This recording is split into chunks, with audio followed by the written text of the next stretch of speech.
Hey everyone, welcome back to the channel. It's me, Only Run Very Noob. It's my boy Bravo, and we're bringing you some more gameplay today in the classic constructed format with, of course, Bravo. Today we're playing against Dromai. My plan against Dromai is to be aggressive when I can. Of course, there are some dragons you have to clear.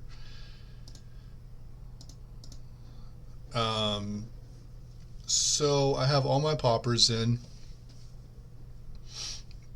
With this particular build, that means no sigil, no pummel, and none of these defense reactions. We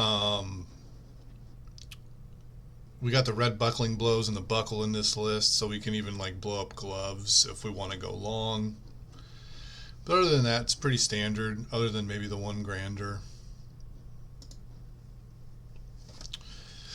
So let's jump right in and see how this goes. We win the die roll, we want to go first. Just looking to like play an aura or dominate an attack to get some free damage.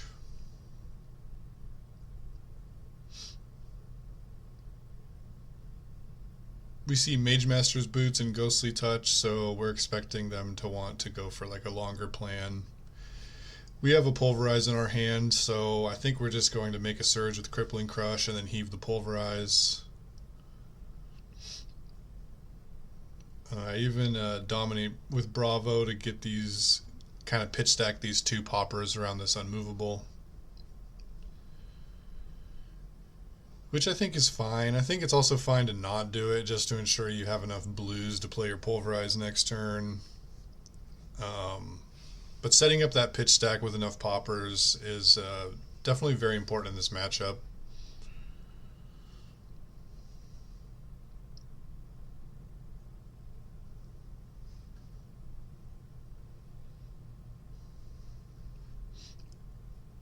This hand's okay. We can try to pop a dragon to end their turn with the yellow Starstruck. Just throw the Pulverize off the two blues and the four surges, and then Arsenal Zealous Belting. Notably, both of our blues are also poppers, so that's nice to, like I just mentioned, to pitch stack them. Because I believe we pitch stacked two poppers and then unmovable, so we want our next couple of cards to be poppers if possible. I mean, you'd like to pitch stack all poppers if you could, but that's just sort of unrealistic. And Zealous Belting is a non-popper that we really like to get in Arsenal. The non-poppers that you want to play are some of the cards that I want to get in Arsenal the most, because I don't want to pitch them and sort of draw them late when I kind of want high popper density to get through their pitch stacks. And also they're just good to play. Like a Zealous Belting in Arsenal is very strong. It stops them a lot of their power plays. If they go like Mirror Guy into Passing Mirage, you can kill them both. Opponent's taking a little while here. Okay. They end up playing a Kylori and just passing the turn, which is actually kind of nice that they don't attack here, because then we can dominate this Pulverize. Because instead of popping with the Starstruck, we can just like pitch it to activate Bravo.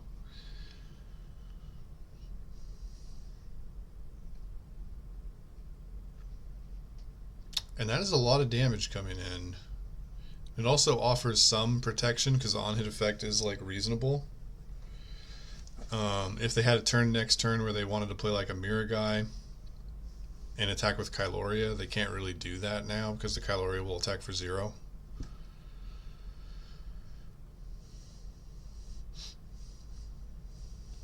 They do block about the maximum on it. They have the defense reaction in Arsenal and in hand, so they only take 6. Still fine though. Getting those out of the way is good. And we do see a Mirror Guy.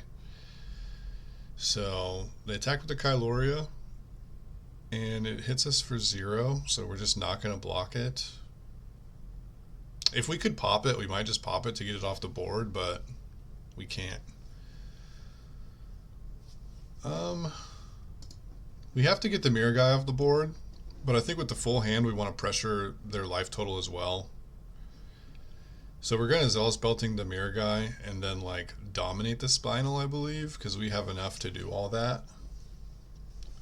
Yeah, we can pitch a blue, make a surge, Zealous Belting. Oh no, we don't have a surge, so then we just throw the Spinal Crush at them, probably. We could have dominated it if we didn't make a surge, which might have been correct.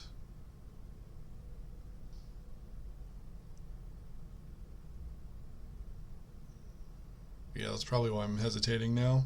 I was like, oh, I could have just not made a surge and dominated, and that would have probably been slightly better. But either way, we're just going to throw the Spinal Crush. Having a clear arsenal against Dromai is kind of important too. Like if you don't have a really good card in arsenal, having it clear just in case you draw like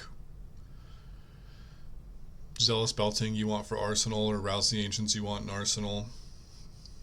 Cards that you don't really want to pitch. You don't want something stuck in arsenal. We only draw one Pauper, and he attacks with Kyloria with another mirror guy. So we're just going to block with our two non-Paupers. Here I do think we pitch stack the Pauper and kill mirror guy. We could just hammer mirror guy for 4 and arsenal buckling blow, which I think would be fine if we wanted to kill Ghostly Touch at some point. But having that high Pauper density in the pitch stack's very important. Plays his third mirror guy. Just like fine. I think I'm just going to use equipment in the non-Pauper here. The equipment isn't like super useful against them for much.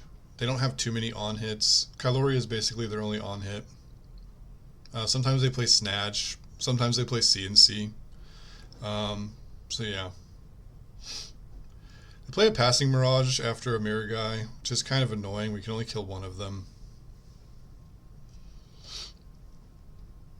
I think I want to kill mirror guy just because it like attacks.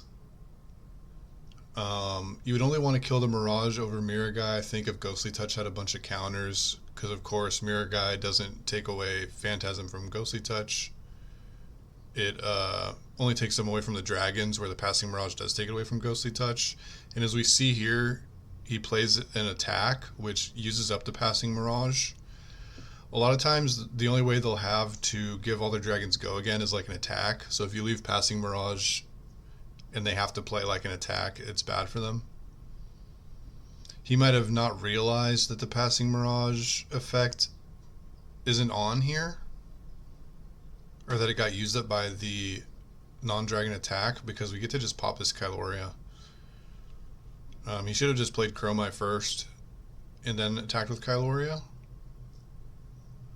and it wouldn't have had Phantasm. See him double pitch Sand Cover here. Kind of got to be mindful of that late.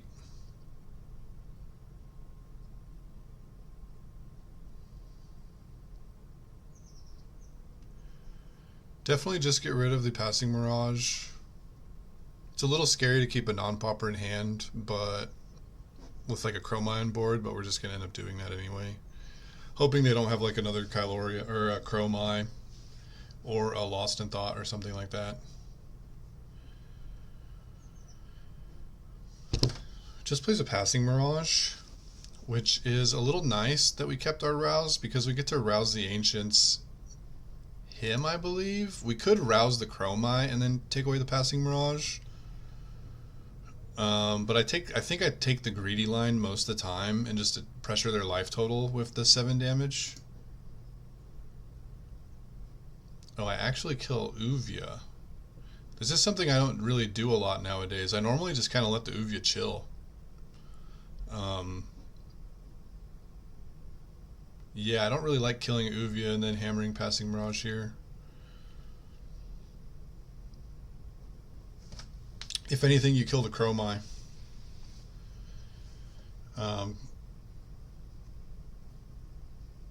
Yeah, a little interesting for me. We have a ton of poppers in our hand, so we're not worried about that. So what do we want to do here? Plays a Yenderai. We'll see how he attacks. Just an Ashwing. So I definitely think we just pop the Ashwing with Command and Conquer. Dominate the Spinal and Arsenal the Crippling. Yeah, I like that line.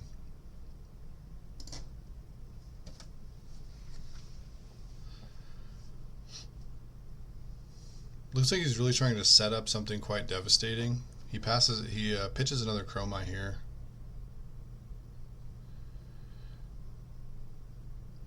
Oh, I'm just hammering down the Dromai. And keeping popper density in my deck. Very interesting. I guess I'm trying to go more of a fatigue-y plan by killing the Uvia and then here not like using a full hand for aggression.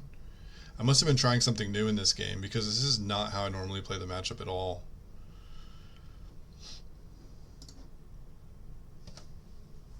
But our pitch stack is good, has a ton of popper density. I don't think we even have hands that have 2 non-poppers in our pitch stack. We've been drawing a lot of poppers to pitch, which means that our last like 5 or 6 turns of first cycle might be a little sketchy with non-poppers. Maybe that's what I was thinking when I killed the Dromai. But this definitely feels like kind of a fatigue plan here.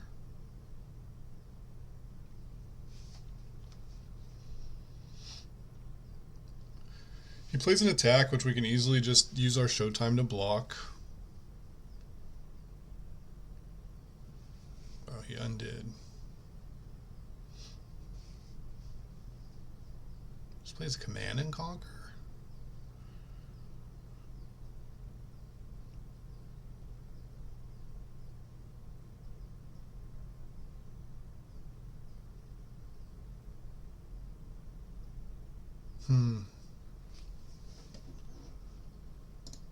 I end up giving him a bunch of armor here to maybe try to flip the tempo to dominate the Spinal and then Arsenal a Starstruck.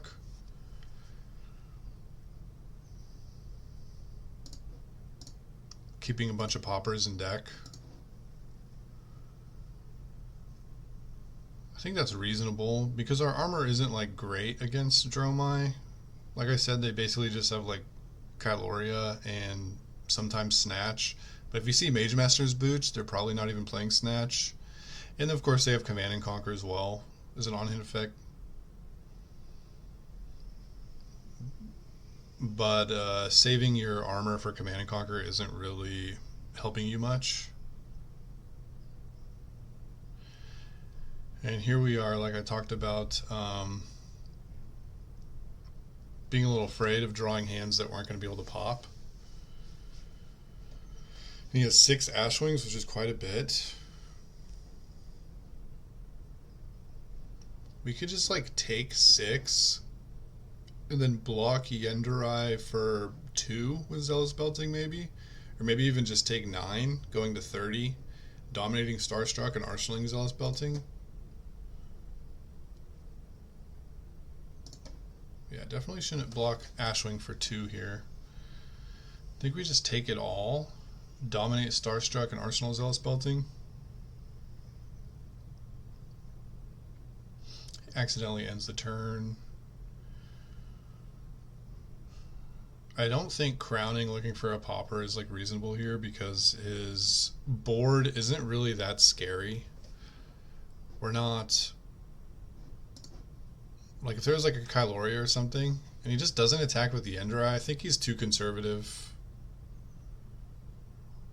If he sees us not popping any of the Ashwings, especially after we've been popping Ashwings this game when we can, you just need to attack with the Yenderai, and if I have it, I have it. Because I haven't even showed this whole game that I'm willing to like take damage to save a popper for a better dragon. Because 6 is a lot to take just to like pop a better dragon. I think using the popper on the first Ashwing is something I would have just done. So we could be at 30 here instead of 33. but it's still the same line. Unfortunately, we have to pitch all three of these non-poppers. Like maybe I'm supposed to like block with a Zealous Belting somewhere and then just play a Tear Asunder so there's not three poppers in a row. There's only two. But hopefully he can't stop the Starstruck, which he can't. And he's not going to be able to attack us this turn, and we draw like a natural Rouse the Ancients, which is pretty sweet. And yeah, it looks like I'm going face now. This is normally what I would like to do anyway, like with the previous aggressive hands I had. But for some reason I cleared Uvia and then like cleared Dromai.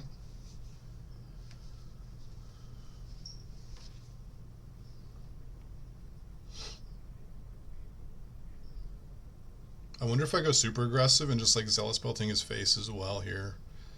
Like Zealous Belting into Hammer. It's like 18 damage.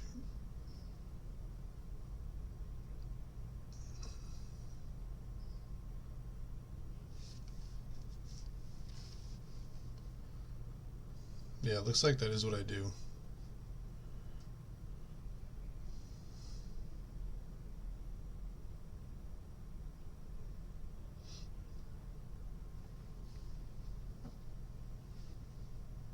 And this is normally how I would like to play, is just like be super aggressive and force the issue. They only have 3 counters on their Ghostly Touch, so I'm not really afraid of any sort of Ghostly Touch shenanigans at this point. Maybe that's that's points for like wanting to go Fatigue, because the Ghostly Touch is like way off from being relevant. But I like just putting my opponent into the bad positions and having them be low on life, so they have to start blocking with cards they don't want to. If you like full Fatigue, they get to just plan how they want to play.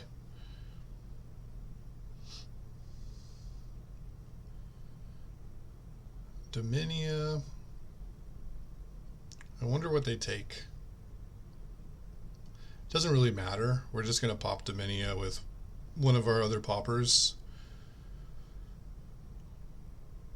So he takes a blue. It's interesting. It keeps us off an arsenal. But yeah, we're just gonna pop and then hammer for 6, pitching our 2 cards. We're up 20 life, so any sort of aggression we can apply is good, I think. Like even just 6 damage from the hammer. And he even helped our second cycle by not having like that non-popping showtime there. Although we do have the 3 non-poppers pitched in a row that we're going to have to worry about.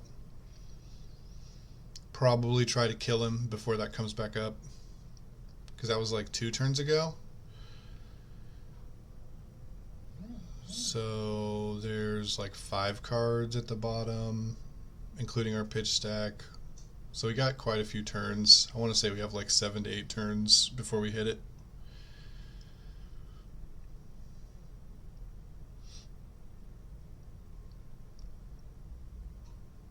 Yeah, just pop with Command and Conquer, make a Surge, and send Disable to the face.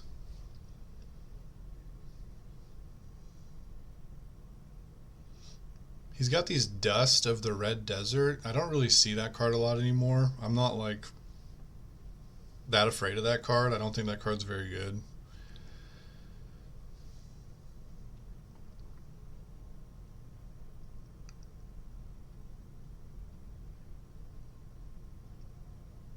We do have to pitch 2 non-poppers here, but with his life at 13, we're definitely just trying to kind of like kill him before our late pitch stack comes back to bite us. Because our early pitch stack is good, so we should be fine for the next 7 turns.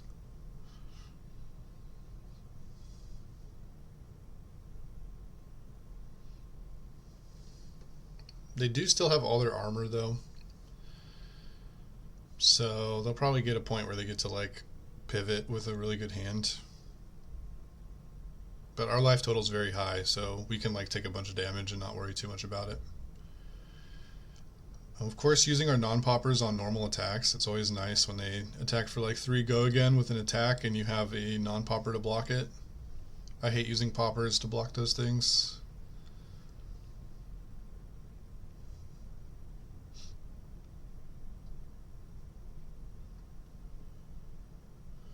Fortunately, we don't get to use our double surge, but we do get to just make a surge in Command Conqueror's face. They must not have a good hand, because if they did, they could just like use Crown. So they just give us a couple 3 blocks and move on.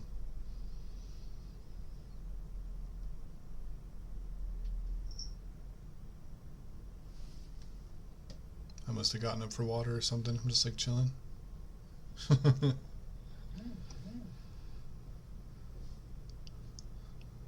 They lost and thought us here, which is not going to do much. They take our Zealous Belting, which is quite interesting. And we're just going to pop. And I think just throw Buckling Blow, because every extra point we can get here is good. In a lot of situations, I would pitch the Buckling Blow to like help our pitch stack have more poppers, but we already kind of have a busted pitch stack at the end, and we're trying to get his life so low that that's not like a huge issue.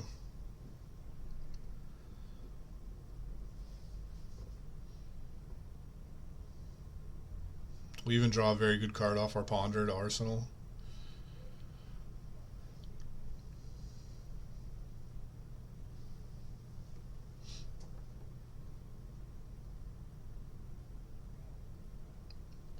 I'm just going to play the Unmovable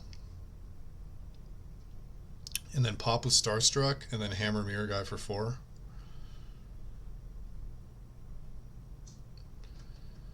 They do end up playing a Dromai, which is kind of annoying.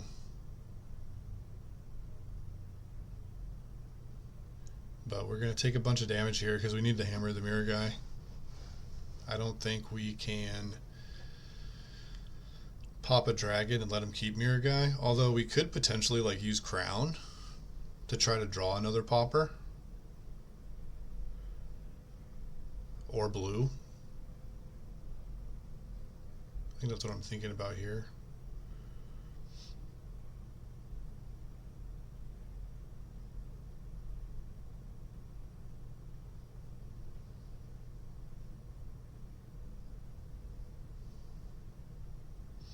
Yep, so we use Crown. That way we can just not take any more damage. Even though we have enough life, we probably could have just taken like damage here. We could have taken 4, 5, 6, 7, 8, 9, 10.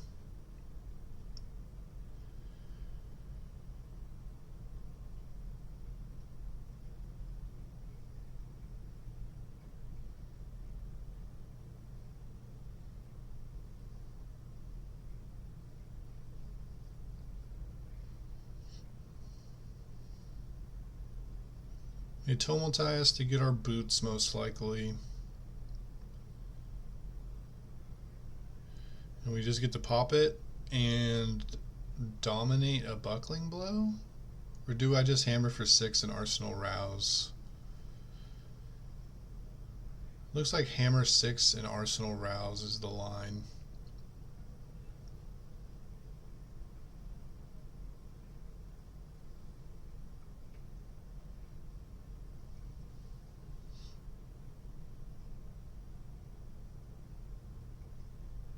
Which seems fine with them at 10. I think getting a counter on the Ghostly Touch would be kind of cool, though.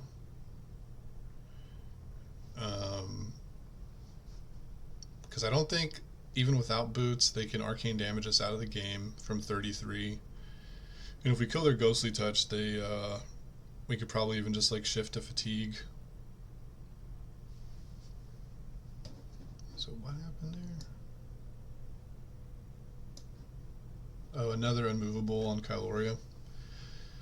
Looking to pop with one of the other 2 remaining blues and then hammer down the Mirror Guy.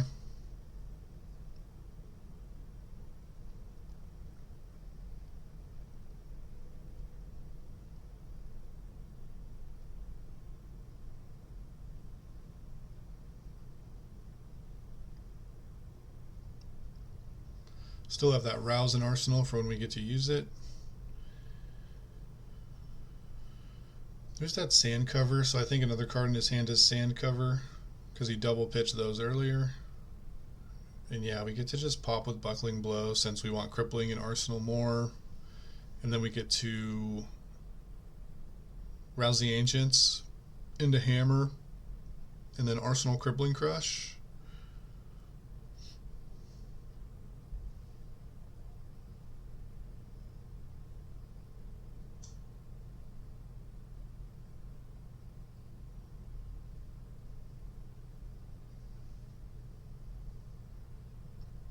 Getting the two unmovables out of deck for like a fairly low cost was pretty sweet.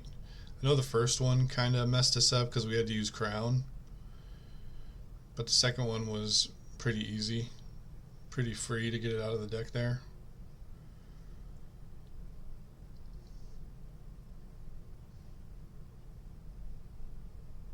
And with his life total so low, I wonder if he's even going to be able to get like a Mage Master Ghostly Touch playoff. With Ghostly only at 12, it's not even like threatening us at all.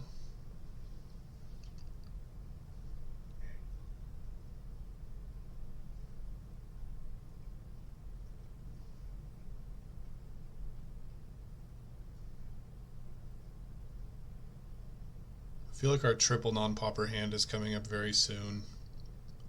Like next hand or the hand after next. So being able to pop and... Oh no, he plays Mirror Guy. So we can't pop. We just block with our non-popper and our equipment we've been saving for something like this. We pop that. And then hammer Mirror Guy.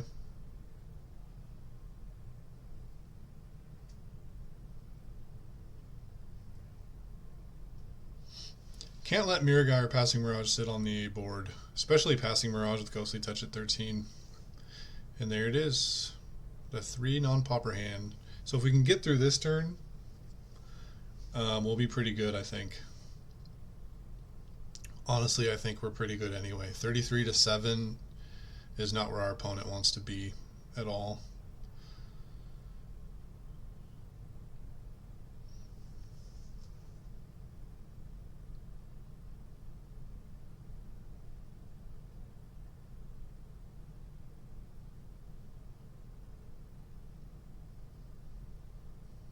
Luckily, they don't play a Dromai or a Lost in Thought or anything there.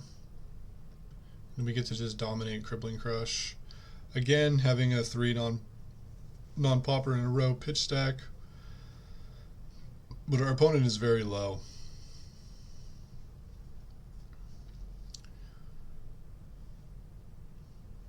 We could Terra Sunder to get 1 popper out and still have Crippling Crush and Arsenal. The issue is they could just have a 3 block in the 2 equipment they have left. Where the Crippling Crush, they'll still get crushed if they block 7. So they really do need to have the Defense Reaction Arsenal. Or like Sand Cover in hand or something like that.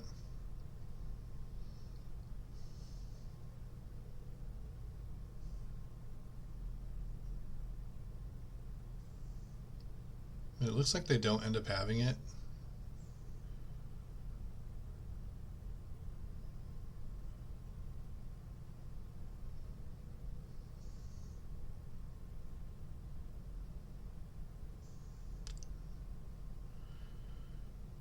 Play Burn Them All. And then we just pop. And I think we just throw a Naked Crippling Crush here to try to get like their whole hand. Or at least 3 of the cards.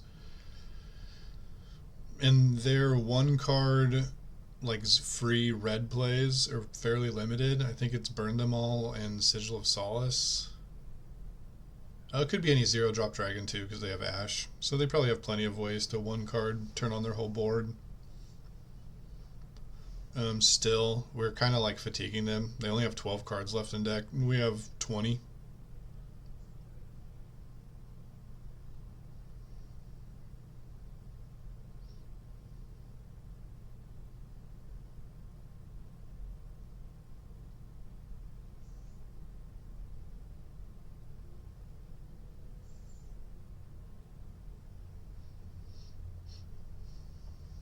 Looks like I'm just willing to take all of this damage, like for a 11 to dominate Starstruck. And just try to end the game here. I'm not sure if this is like ideal. Oh, it didn't have go again, of course. It doesn't, we make them have sigil there to give it go again. Or we get to just dominate Starstruck and hopefully end the game.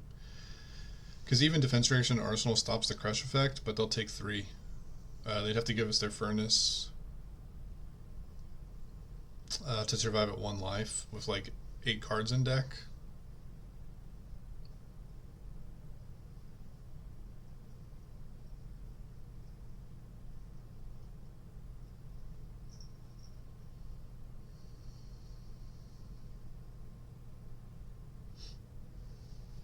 Yeah, and they don't have it, so they just die there. It was kind of an interesting game. I feel like my plan wasn't, it was kind of fluid, which maybe is like super good into a matchup like Dromai. Like sometimes you're just gonna have to react to what the game's doing. But I feel like being like leaning aggressive is really strong. It kind of puts them in tough spots where they have to block with cards they really don't want to block with. The full fatigue plan can be pretty good, especially with like buckling blow and buckle. If you can ever just like use the life total you're protecting to destroy their gloves, it's pretty difficult for you to not fatigue them. Like hammer for 6 is just such a huge threat. You can just continually do that and they run out of threats. They don't have a weapon that attacks. So yeah, I quite like the Dromai matchup. I think it's pretty favored for Bravo, but really, really, really top level Dromai players have learned how to make the matchup not so free. This game definitely felt free, but a lot of Dromais can make the matchup really hard. Time Snap Potion's very good. Just Remembrance is very good. Like having to fight through like 9 Chromais is incredibly difficult. Even if you're popping stuff, they have like Ghostly Touch, and a lot of them are using like Time Skippers over Mage Master Boots, which like in a pinch can just act as like a Time Snap Potion and like a one-shot sort of Chromai where they lost and thought you, see that you don't have that many poppers, and then like pop their boots to be able to attack with their whole board. So it's certainly like not an easy matchup, but I think it's super fun and dynamic, and the games can look very different. Like not even just depending on player, but depending on what orders the cards are drawn and how things sort of go.